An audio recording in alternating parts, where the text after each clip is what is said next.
कि गुंबद खजरा से रोशनी छलक करके यहाँ पहुँचती है। हमने सुना तो ये था कि राजस्थान की सरजमीन सूखी बहुत है,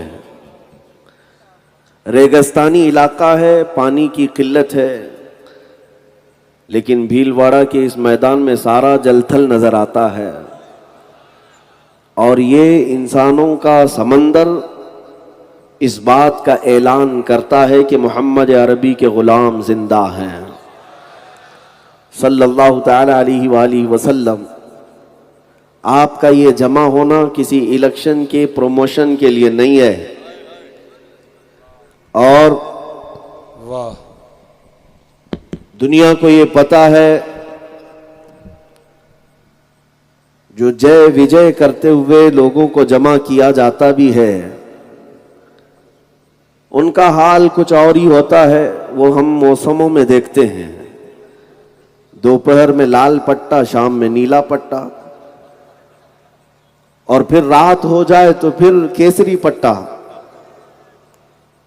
तो वो पट्टे बदलते रहते हैं और उस मजमे का कोई एतबार नहीं। वो 100-200 रुपये नोट पर आने वाले, वोट पर आने वाले।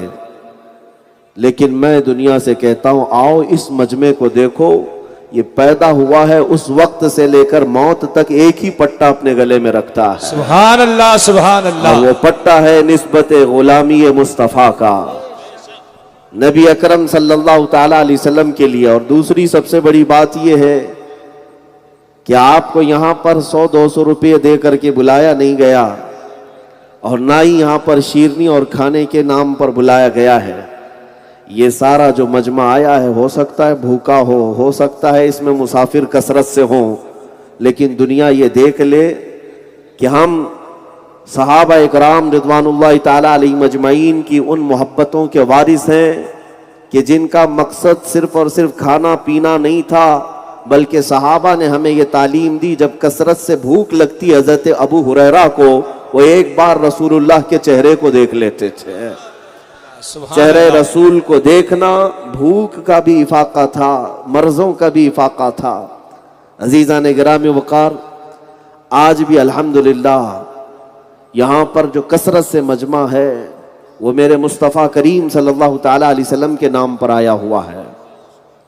और मैं इस बात को महसूस करता हूँ कि ये मुझे देखने के लिए आया हुआ नहीं, या फिर हमारे कपड़े, हमारे चाल चलन को देखने आया नहीं, या लोग हमें अगर देखते भी हैं तो इसलिए नहीं कि कोई खास चेहरे वाला है, बल्कि ये सारा का सारा जो कुछ भी है, हुजूर मेरी तो सारी बहार आपसे है। बेशक मैं बेकरार था, मेरा करार आपसे है।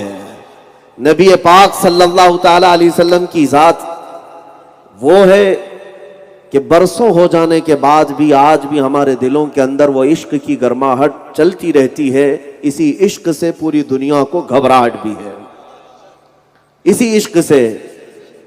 कुछ लोग, अभी मैं बैठा तो कह रहे थे इधर से नजर नहीं आ रहे, उधर से नजर नहीं आ रहे, देखने के लिए दूर दूर से आए। मेरे अजीजों, तुम तो बहुत करीब आए, हम तो बहुतों को नजर आ रहे हैं।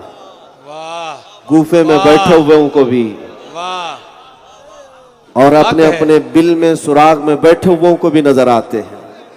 यहां क्यों नहीं नजर आएंगे? इसलिए नजर आते हैं दूसरों को कि नबी पाक सल्लल्लाहु ताला अलैहि वसल्लम की सच्ची गुलामी और वफादारी का अहद जो किया है, बेशक। और जब तक ये अहद पर कायम रहेंगे इंशाअल्लाहुल अजीज हर एक को नजर आते भी रहेंगे। और मैं सैयदना उमर इब्न खत्ताब रदी अल्लाह ताला अन्हु के उस नारे को याद करता हूं, जब जबले उहद पर खड़े होकर मेरे आका ने उनसे कहा था, उमर बताओ, उहद के मैदान में काफिरों ने, मुशरिकों ने 70 सहाबा को क्या जान से मार दिया। उनको ऐसा लगने लगा कि पूरी फतह हो गई। अब जैसे आज के भी बहुत सारे लोगों को ऐसा लगता है, किसी एक को पकड़कर मॉब लिंचिंग कर लें तो सब खत्म हो जाएगा। उहद के मैदान में 70 सहाबा की जानें गई, और उसके बाद वहां पर आए हुए दुश्मन ये नारा लगा रहे थे कि सब खत्म हो गए, उमर भी खत्म, अबू बकर भी खत्म, मोहम्मद भी खत्म सल्लल्लाहु अलैहि वसल्लम। ये नारे लग रहे थे। रसूल पाक सल्लल्लाहु ताला अलैहि वसल्लम बाहयात हैं, उहद के पहाड़ की एक कोह में बैठे थे। रसूल पाक सल्लल्लाहु ताला अलैहि वसल्लम ने हजरत उमर से कहा, उमर उठो और इनका जवाब दो। ये जवाब देना उमर इब्ने खत्ताब की सुन्नत है। किसी भौंकने वाले को सुन करके ये मत कहना कि भौंकता है तो भौंकने दे ना। मेरे आका सल्लल्लाहु ताला अलैहि वसल्लम ने हजरत उमर को हुक्म दिया कि भौंकने वालों का जवाब दो। उन लोगों ने यह अफवाह फैलाई थी कि सब खत्म हो गए। हजरत उमर पहाड़ पर खड़े हो गए, कहा, ओ जालिमो सुनो, मोहम्मद भी जिंदा है, अबू बकर भी जिंदा है, उमर भी जिंदा है, और तुम्हारी आंखों में चुभते भी रहेंगे और दिलों में गड़ते भी रहेंगे। हाँ, ये इसलिए मैं अर्ज करता हूं मेरे अजीज व जवान।